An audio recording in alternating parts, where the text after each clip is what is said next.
Thank you, Mr. Chairman, and welcome, Attorney General Bondi.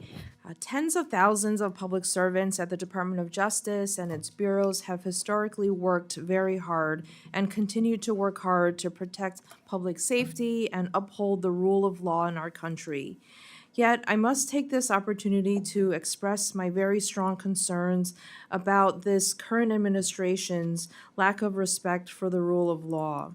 Over the past 5 months, we have seen numerous examples of this administration outright breaking the law. The administration continues to illegally withhold billions of dollars in funding that Congress appropriated, including hundreds of recently terminated justice grants that had previously been awarded through open and competitive processes.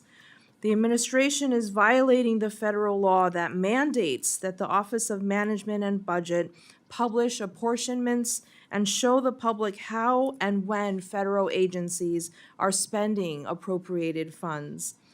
The Justice Department has begun illegally restoring the gun possession rights of convicted felons and domestic abusers.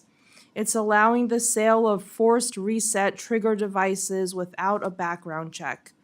These are devices that effectively convert regular firearms into machine guns, which I fear will only make mass shootings in the United States more numerous and deadly. More than 1,500 individuals involved in the January 6th attack on the Capitol were pardoned or granted commutations of sentences. The president's new appointee as pardon attorney, Ed Martin, previously raised money to help defend some of the most violent of these individuals, people who assaulted police officers. Some of the pardoned January 6 defendants have subsequently been arrested, charged, or sentenced for other crimes. Under this president, the U.S. has accepted a luxury jetliner from Qatar, very likely in violation of the emoluments clause of the Constitution. This president has also issued a series of illegal and unconstitutional executive orders, several of which are being challenged in courts right now. Presidential actions in recent months have also directed highly political and targeted investigations against law firms and individuals, including Miles Taylor, a former staffer for the House Appropriations Committee's Republican majority. Meanwhile, the administration has weakened law enforcement against political corruption by gutting the department's public integrity section, which fairly investigates and prosecutes corruption by government officials. It has dismantled Task Force Kleptocapture, which was started after Russia's 2022 invasion of Ukraine, to enforce sanctions and target oligarchs close to the Kremlin.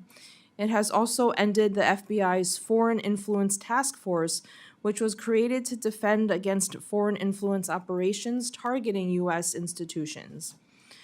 Furthermore, dozens of experienced career federal prosecutors, litigators, and FBI leaders have been fired or forced out since the start of this administration, including James Dennehy, the highly respected leader of the FBI's New York field office. I'm really concerned about what is happening in the Department of Justice, especially based on the department's fiscal year 2026 budget request. The proposed budget weakens the country's efforts to fight crime and keep Americans safe. The proposal reduces funding for the FBI, despite the heroism of agents like those in Minnesota who aided in the recent capture of the deranged man accused of killing a state representative and nearly killing another. It slashes funding to fight the trafficking of fentanyl and other dangerous illegal drugs by reducing the budget of the DEA, cutting the high-intensity drug trafficking areas program by more than a third, and by completely eliminating the dedicated funding for the Organized Crime Drug Enforcement Task Force's program. The administration also proposes a cut of more than 25% to the ATF, which will further weaken the government's ability to fight illegal gun trafficking. This budget proposal also puts further pressure on state and local budgets at a time of great economic uncertainty. The proposal cuts by more than $800 million funding to grants to local and state law enforcement for fighting and reducing crime, including a cut of more than $37 million to burn justice assistance formula grants that help our local law enforcement in every single state. I'm also concerned about the huge cuts to grants aimed at preventing and prosecuting violence against women, such as STOP grants and sexual assault services grants. The administration also proposes eliminating 3 valuable programs aimed at fighting and preventing hate crimes at the same time that the FBI is reporting that hate crimes are at historic highs.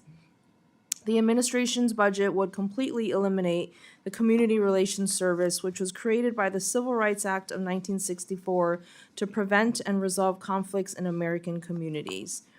These actions and this budget proposal simply don't demonstrate a commitment to the rule of law and equal rights for all Americans.